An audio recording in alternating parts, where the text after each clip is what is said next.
it's Heather, the Butterfly Effect, Plant-Based Transformation. And this is a little bit of a different video for my channel.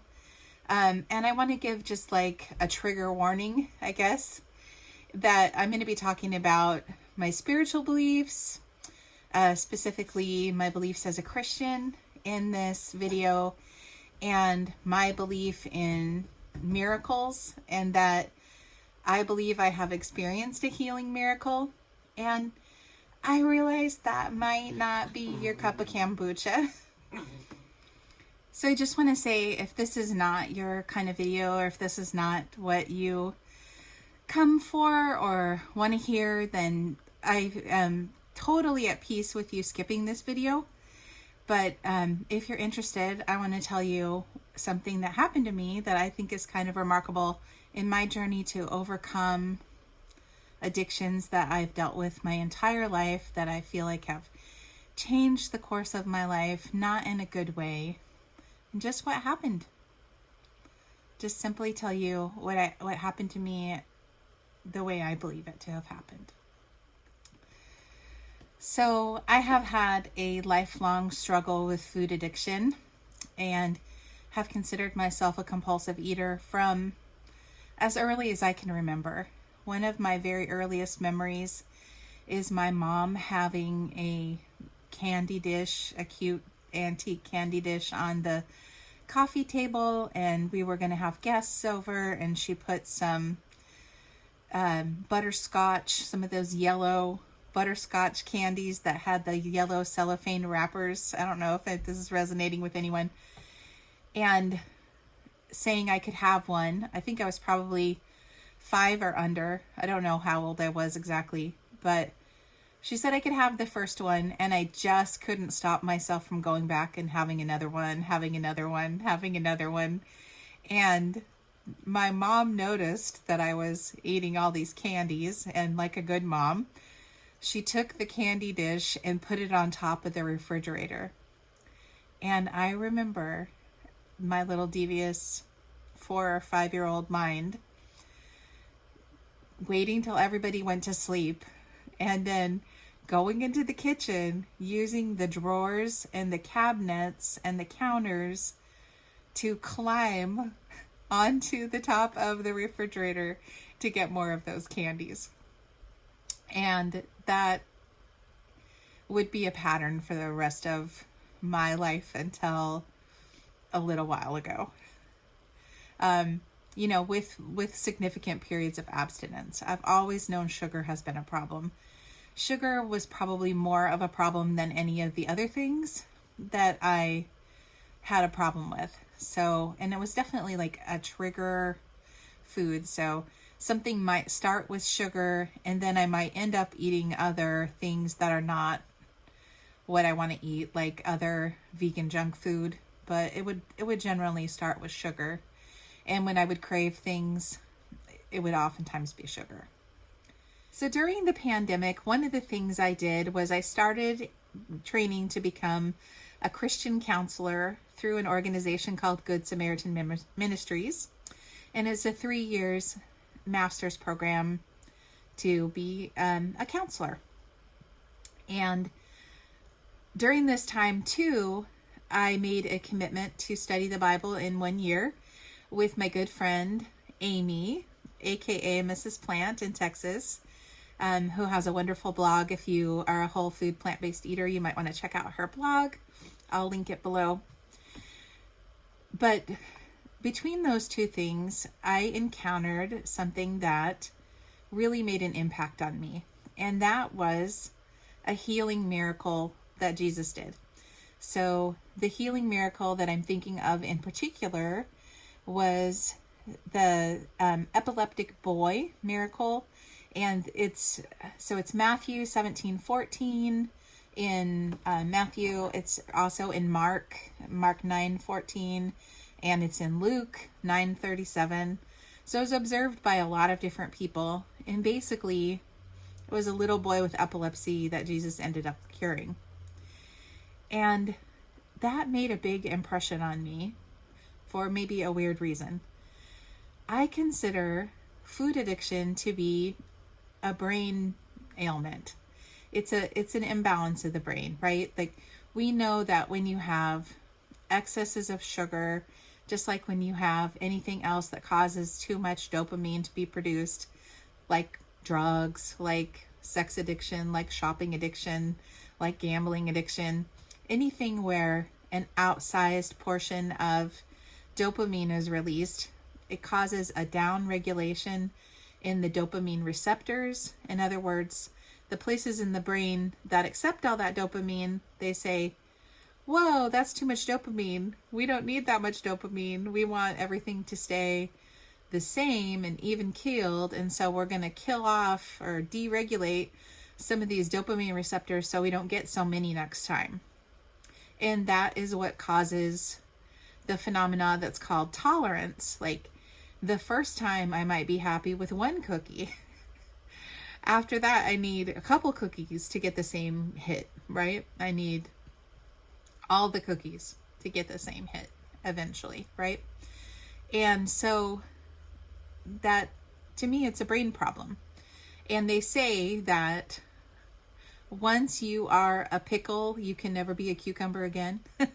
Once you've changed your brain to an addictive brain, you're always going to be dealing with those neural pathways that are going to want you to be following that addictive pathway. Okay, that I had this belief that I had a brain that had basically an incurable problem, a problem I could control but not eradicate. And that made an impact on me when I was reading that healing miracle, because epilepsy is also a brain disease. And I believe that Jesus healed somebody with a brain disease. And so then that got me to thinking, why can't I be healed of a brain disease? What is it that is keeping me from experiencing that healing? Do I not believe God is able?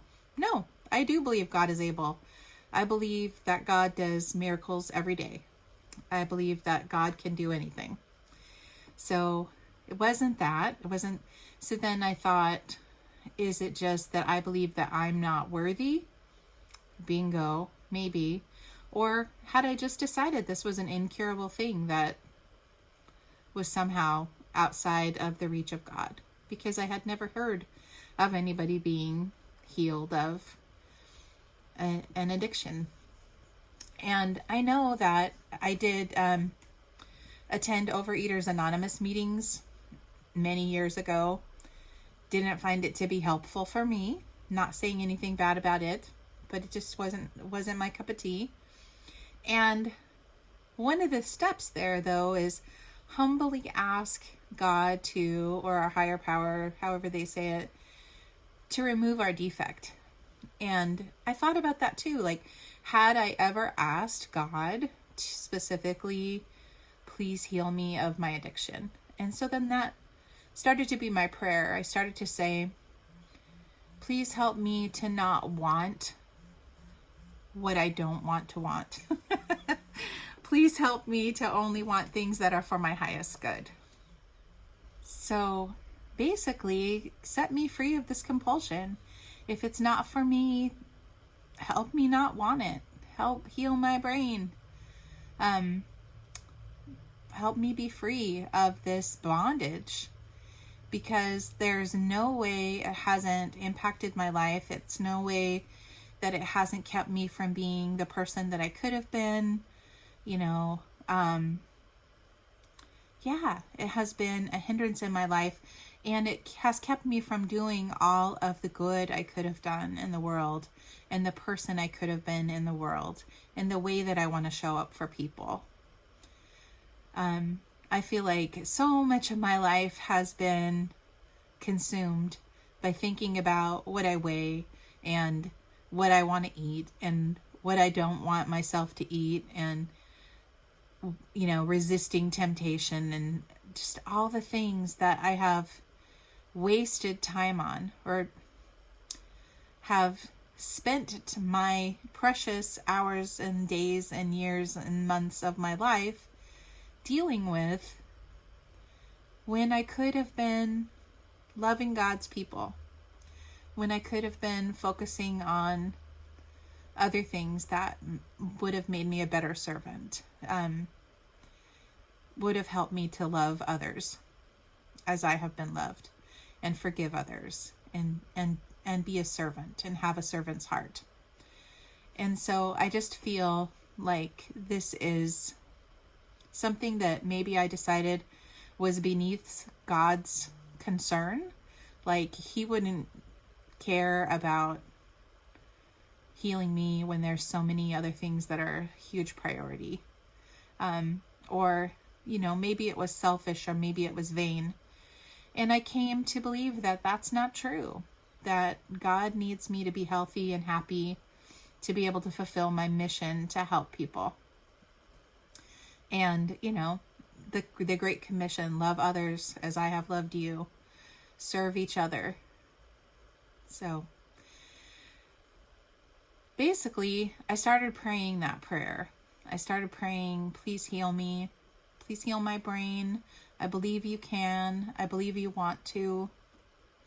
I believe that I can serve you better if I'm not dealing with this.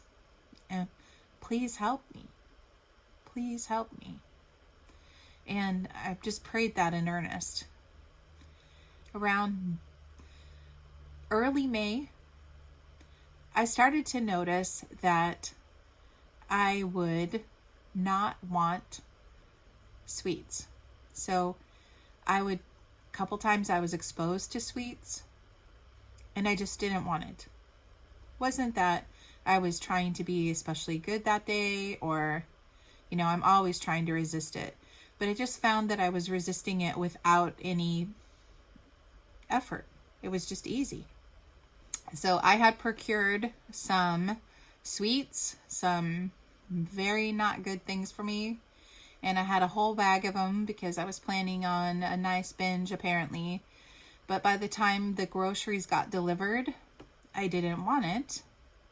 I had ordered it kind of out of habit. And so it was in a bag, and it was in my room, and I could have had it at any time. And I sometimes would look at the bag and I would think, do I want that? And I would think, no, I actually don't want that. And just day after day that happened. I just wasn't any special effort. I just didn't want it. And it didn't take me long to realize that's an answer to prayer. I asked to not want what I shouldn't have, and that's exactly what happened. I just don't want it. It's not that I'm being particularly virtuous. It's just I don't have the pull toward it. I don't even think about it. I've had that tested a couple of ways since May. One thing was that some people came to visit me that were vegan, that very much like the junk food offerings that are available in Portland, Oregon. If you're vegan, I'll tell you, if you're vegan for the animals and you don't have any particular dietary restrictions, you maybe need to come to Portland because I had things in my house. I'll just be, I hope this is not a trigger for anybody, but I had vegan donuts in my house. I had vegan muffins in my house. I had vegan croissants. I'm trying to think what else was tempting. It wasn't tempting. That's what I'm trying to say, I guess. I had all kinds of things that in the past would have been hugely problematic for me that just weren't. They just weren't. They sat on my counter for days and days. I walked by them on multiple occasions, and the most I looked at them is like, oh, do I need to procure more for the guests that are here? Are we almost out of that thing? But at no point did I say, I want some, or, oh, I wish I could have some. I didn't have any feeling sorry for myself about it. That bag of sweets that I had procured, I ended up giving to someone that I knew would like it. A senior that my son takes care of. And that, I know that He really enjoys that. And so that's who that ended up going to. And I just haven't wanted it. So I don't know if that qualifies as a miracle in your mind, but it is a miracle in my mind that I don't want sugar. You don't understand. Maybe you do. That is huge. That is such a huge thing. That is nothing I ever thought I would say in my life. Even in the past, even when I took off all the weight and I was abstinent from sugar for so long, and I really was, there was never a moment at which I didn't want it. I was just using my, willpower and won't power to not have it. I made a conscious choice to not have it. And yes, the cravings get lesser. The longer you're away from something, you get fewer cravings. But it was never like it is now, where it doesn't even call to me at all. Now, I am doing some things to stay realistic and humble. And one of the things I choose is to not keep anything like that in the house. I just confessed that I did during that period of time when I had those guests here. But I'm not doing that on the regular. And that's one of the things I did was when I realized that it didn't call to me anymore, I went through my house and just made sure there was absolutely nothing here that could trip me up in case I had a weak moment, right? Like, I'm not winking at the devil anymore. I'm just not, I'm not taking it for granted. I'm in gratitude. I'm wanting to share with other people that this has happened to me. I'm not ashamed of my beliefs. I do believe that healing miracles still happen every day, and that, the same power that raised Jesus from the grave is alive and well in me, So I'm not ashamed of my beliefs. I make a point not to try to force my beliefs on anyone else. And that's why I do things like the trigger warning, but I don't ever want that to be interpreted as that I'm not sincere, or I'm ashamed of what I believe, because that's not true at all. So that is basically my story. And if it ever changes, I'll be honest with you and I'll tell you.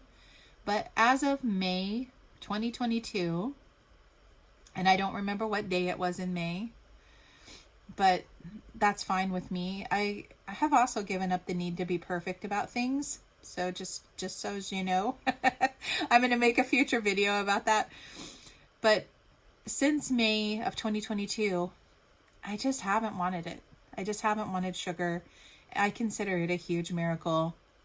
And I am just sitting in grace and thanks and gratitude to God for this healing, and wanted to share it with you in case it would help someone else.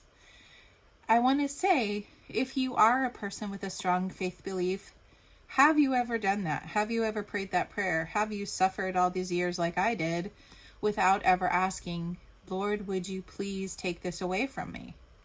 Would you please help me to not want what I shouldn't have? Because it never occurred to me to pray that prayer.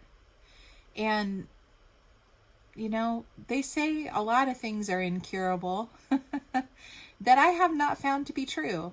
They told me I have type 2 diabetes. They told me you're never going to get over that. I haven't had a bad A1C, even though I've regained a lot of weight.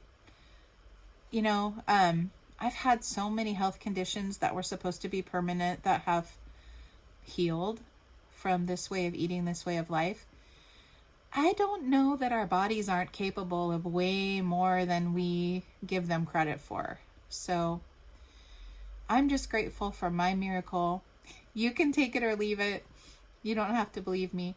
But I do want to say, I'll be honest with you, if that ever changes, I'll be the one to say that it is. But right now, I don't want what I shouldn't have, and I'm wildly in awe and in gratitude about it, and I wanted to share it with you. So thank you for giving me a chance to share something so personal and so vulnerable. And yeah, I love you guys. I'll see you on the next video.